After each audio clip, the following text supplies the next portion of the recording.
接下来呢，我们就把这个重心呢放在这个 Google Colab 上面哦。那 Colab 基本上是它的这个工具的简称啦哦，它是一个基于云端的这个免费服务哦，用于在浏览器中撰写和执行 Python 的程式码。其实严格讲起来，应该是这种互动式的程式码，你可以在它这个 Colab 上面呢去加注你的笔记说明，然后呢把部分程式码写上去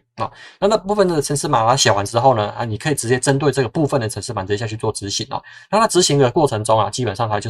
它会把你前端的内容透过 Jupyter 送到后端去。那个后端呢，它就会去呼叫它的这个 Python 下去做执行，执行完之后再把这个执行结果送到你的前端然后把它显示出来。那它具有这个免安装的优势因为使用者他不需要去设定本机的开发环境了。其实我们在做这个完整的 Python 程式设计开发的话，通常我们一定要先把我们的开发环境把它给准备好那不同程度的这个开发人员基本上对于它开发环境的设定也会有些许上的不同。好，那对于他只是要去做一些科学研究只是为了要去用到 Python 结果他要去花很多时间花很多心力去了解这个怎么样在自己的机器上面去这个设定这个 Python 的开发环境基本上算是还蛮伤脑筋的啦所以呢，你如果说直接使用这个 Google Colab 的话，基本上你只要使用浏览器进到我们这个网址这个 Colab research google.com 的话，就可以直接开始来去做这个使用了那 Google Colab 呢，它提供了这个使用者进行免费的使用，不过它还是有一段的计算资源限制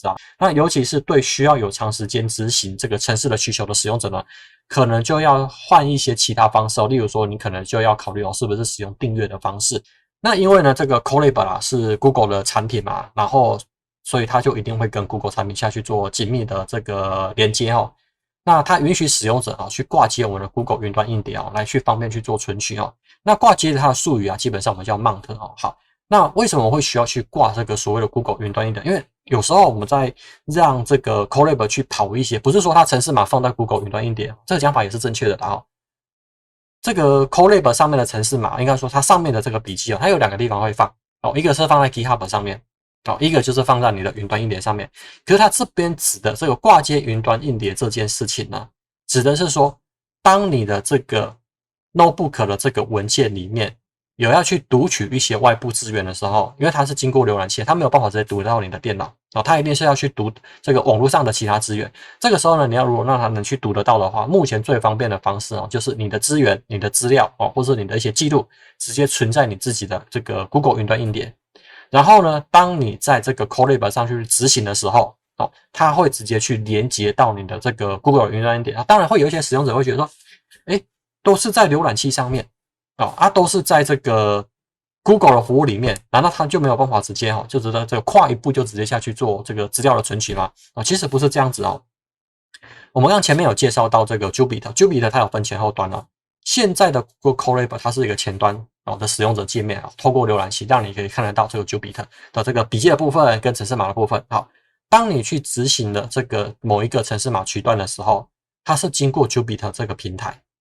然后呢把你前端的东西往后端送它送过去之后呢，到了后端之后，它才去呼叫它在后端主机器上面的那个 Python 下去做执行。执行完之后呢，再把结果透过 Jupyter 送到你的前端，最后在你的浏览器上面呈现出来。这个是我们上次讲过的流程好，也就是说，如果很多人都在做这件事情的话，那表示它是不是可能需要同时有好几个 Jupyter？ 同时呢，它可能有非常多的不同 Python 的执行器随时这个在线上准备让使用者下去做呼叫它要有什么方法可以让这件事情做得更好这个通常就是当你要去做这个机器这个的连接Colab 的使用的时候，它就是这个紧急加开伺服器它就立刻把它在云端上面的一个云端主机打开。这个云端主机呢里面已经有 Python 了，而且 Jupyter 也帮你准备好了当然了，这个我们后面会讲到的课程的这些工作环境在 Colab 上面基本上它都帮你准备好了。然后呢，你是透过浏览器跟那一个主机去做对接，这中间的对接就是它用那个Jupyter平台然后连到后面去然后再处理完之后连回来前端。好，所以呢这边讲到一件事情，就是这个过程其实它是帮你开了一个独立主机，让你下去做使用。好，所以呢在 Colab 中几乎可以去完成 Python在 Python 上面能做到的事情。我们原本表定上面就是说这个机器学习啦、深度学习啦、资料分析多种任务，只要是 Python 能做到它都能做到。可是因为我们刚刚提到一件事情它是加开了一台伺服器，而且这伺服器是一个云端的私人或者是虚拟的伺服器，只有你在用，只有你在使用 CoreLayer 期间是专属于你在使用的。这时候就会有人想到说，既然有云端主机，那我是不是可以用 Python 写一个这个微型服务写一个微服务然后来去加什么 FTP server 啦、Web Service 啦，或是一些资料共享传输啦，或是我们有一些那微服务全部透过 Python 来完成。我就有一个独立的主机可以这个免费的独立的主机可以下去做使用。确实这件事情呢，只要知道这件事的这个开发者或者是这个深度的使用者他通常都会想到这件事情。那既然一般使用者会想到，这个 Google 它不会没有想到啦。所以呢 Google 它就会透过一些技术跟限制防止使用者去滥用这样子的云端，就是因为它基本上它只让你去做这个学术研究或者是做这个程式开发，基本上是着重在什么机器学习、深度学习、资料分析这些事情上面。它不是让你，它加开伺服器不是让你把它的伺服器当做私人伺服器或是云端伺服器，真的把它当做一般的这个云端服务在那边使用它的服务基本上只是让你透过 Jupyter 跟这个后面的 Python 去做一些互动而已。这个除此之外基本上不在它的设计范围内。所以呢，它会去防止一些使用者去滥用它的资源。如果真的有发生这样的事情的话，它通常会先把你的账号锁一段时间。如果真的遇到这样的问题应该要怎么解决正常来讲应该是有2种解决方式这个第一种比较单纯就是你再开一个简单的这个账号然后你就有一个暂时就有一个临时性的这个服务可以下去做使用那另外一个就是说，这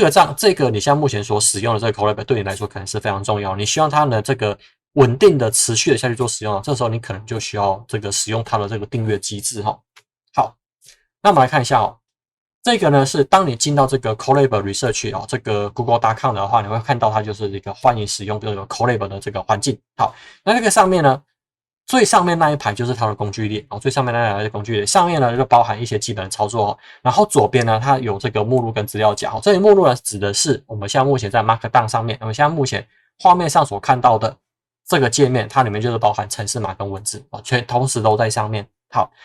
那个文字呢，基本上根据它的这个阶层，我们上次讲到阶层使用井字号那这个井字号呢，基本上就有分1阶、2阶、3阶1阶井字号就是用一个井字号2阶的就是用2个井字号3阶的话就用3个井字号就是根据你实际上的需求下去编辑这份文件那当然你可以在上面去插文字插图片。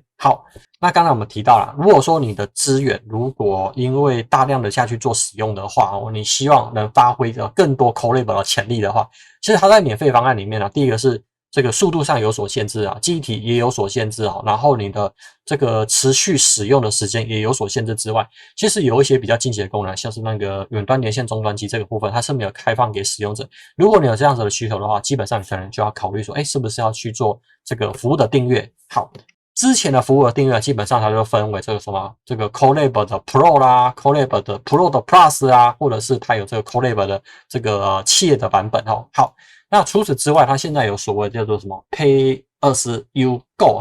那这句话是什么意思？我们先讲一下它原本的这个推荐的这个 Pro 的版本跟 Pro 的 Plus它在这里面呢，我们先不去看说这个价位稍微偏高的问题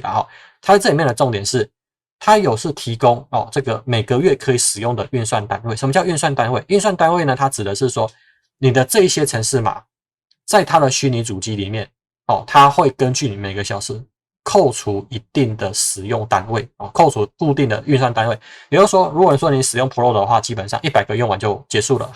那如果说你需要用到更多的运算单位的话你需要更多的运算单位的话，这个时候你可能就要选400个运算单位选400，现在400个运算单位基本上就是 Pro Plus 了那在这里面呢，如果你是选用付费的方案的话，你就会有更多的 GPU 可以下去做选择更多的基底可以下去做选择甚至呢它会提供你一些终端机甚至它可以提供你背景执行只有 Plus 才有了什么叫背景执行？当我们的浏览器执行下去之后了这个如果你不小心把浏览器关掉这个 session 结束就结束了，就什么都没有了就变成说你的机器也不能关如果都已经云端主机这个在上面执行了，结果我这个自己的电脑也不能关掉这个没有办法，因为设计就是这样，不是做不到，技术不是做不到，技术做得到。你看你如果说你是使用这个 Pro 的 Plus 的话，它就有背景执行的功能只要你再把浏览器重新打开它的工作环境就回来了刚入门的或者说你真的有这样需求呢，可能就会考虑说那我到底要使用 Pro 还是使用 Pro Plus？ 那我们来看一下100个跟400个单位的概念到底是怎么样哦？因为它这个资料呢是订阅之后它才会显示在你的资源上面哦。一般它没有把这个东西直接放在免费的画面上面哦。如果你去点资源啊，资源就是当你启动你的服务启动之后，你再去点那个资源的页签，它上面会跟你讲说你目前所使用的这个版本，以及它所使用的运算单元，以及你剩下多少个哦，它会显示在上面哈。那我们以100个运算单元为例的哈，就是之前如果说你有去订阅100个的话，你采用一般的这个 CPU 下去做运算的话，它上面会写哦，像是我们看第一个图片了，他说可以用的量是 67.40， 如果你是新订阅的话，1个月就是100个。好，它这里就是你曾经已经用过了哦，剩下 67.44， 使用率呢就是每小时会扣 0.08 个单位，所以你可以去计算一下哦。如果说是在这个情况下，基本上我会认为是1个月大概用不完啊，这个量稍微是数量是有点多哈。可是呢，如果你把它采用 T4 的处理器，好 ，T4 的处理器呢，在免费的方案里面也可以去做使用。可是呢，如果说你去看一下哦，它的使用率的话，就是每小时是扣 2.05 个单位，也就是说你把100哦去除以 2.05， 你就可以知道这个你1个月哦最多是要使用几个小时。好，这你可以去评估看看，看是用得完还是用不完。好。那如果说，你采用这个 V100 的这个 GPU 的处理器，好，它可以提供你大量使用的资源啊，跟记忆体哈。那它每一个小时就是扣你 5.45， 哇，这个就真的很贵了哈 ，5.45 个单位哈。这时候你就里面再去做取舍哈。所以在大部分的情况下，其实 T4 处理器应该已经可以满足大部分的使用情境哦，它已经可以满足大部分的使用情境。那这时候呢，你如果真的用 T4，然后你就会发现一件事情，1个月用不完呢。我猜这件事情应该有被反映过了啊，应该有被反映过，所以呢，他后来就出了一个叫做 Pay as you go 啊，就是说你就买运算单元啊，例如说你就买100个啊，或是一次买500个，然后呢，当然它有一些这个特殊的服务就不会给你啊，不过这大部分的这些服务一般使用者是不会用到，所以像那个背景执行，除非说你真的有这个需求的话，才去订阅这个 Plus 哈，不然的话你应该可以去订阅这个 Pay as you go 啊，就是说你就是直接去取了100个这个运算单元。然后呢，根据你的需求去选择不同的这个处理器，然后下去做使用。然后你可以用多久？我们原本100个是1个月哦，重新 renew 付一次钱哦。你如果在这个地方，它上面是写90天哦，90天的话就3个月，也就是说这100个运算单元你买在手上，然后呢你在3个月内哦，这个有用到哦才下去用，因为它的量哦，在一般的情况下，我们一般的做资料分析啊，或者是去跑一些简单的深度学习哦，我们需要有一个比较稳定、比较好的这个服务品质的话。其实你使用这个 Pay as you go 基本上就已经是足够，而且它可以让你用到3个月哈。那最后我们来简单看一下哈，怎么样去切换不同的运算资源哦。其实在它的那个上面的工具列上面，它有个地方可以让你下去做选择，你去选那个执行阶段，好，再去选变更执行类型。好，在这里面呢，你就会有这个什么 CPU 啊跟 GPU 的选择哈。当你的资料量如果很大的话，通常你就要去选什么 A100 啦、V100 啦、T4 啦或者 TPU。好，在这个选择过程中呢。因为我们刚刚前面有讲到，它是这个加开伺服器哦，这个伺服器的记忆体，原本是你的硬体加速的显示卡哦，在这个地方就做了决定。它还有另外一个决定，就是你到底要不要使用更多的记忆体啊？如果你需要使用更多的记忆体的话，你再把那个记忆体打开，因为呢，你在启动伺服器的时候，它要帮你去决定哦，它应该要使用哪一种规格哦，它有都是相同的硬体之下，它有普通的记忆体跟大量记忆体。那如果说我们在训练一些真的是资料量非常大的、非常巨大的，通常一定会使用到大量记忆体，让它直接就反复在里面去跑，不用去担心这个记忆体的问题哈。它的订阅服务啦，如果你选用更多的 GPU 啊，或者是应该说更高阶的 GPU 哦，通常它就会消耗掉更多的运算单元哈。所以这个部分呢，如果有这样的需求，基本上就是自己决定哦，应该要怎么下去做选择了哈。一开始初学，你可能会反复的去做这样子的练习的话，那我们回来看一下这张图哦。在这个图上面呢，这个右上角它有个共用这个共用的意思呢，是指说，你现在写了这份文件，你可以跟其他人下去做分享。那它分享呢，基本上有分3种一种就是拥有者因为基本上作者就是属于拥有者，再来是协作者然后再来是阅读者如果说你有其他账号，你因为主账号的这个扣打用完了之后呢，你想要让其他账号给继续使用的话，你就可以把你其他账号加到共用里面，并且把它设定成协作者。因为呢，你在做研究的过程中，你可能会去反复的去编辑你上面的一些这个笔记。好，这个时候呢，你所有的笔记才会同步在一起。好，那我们这个单元呢，就先讲到这个地方。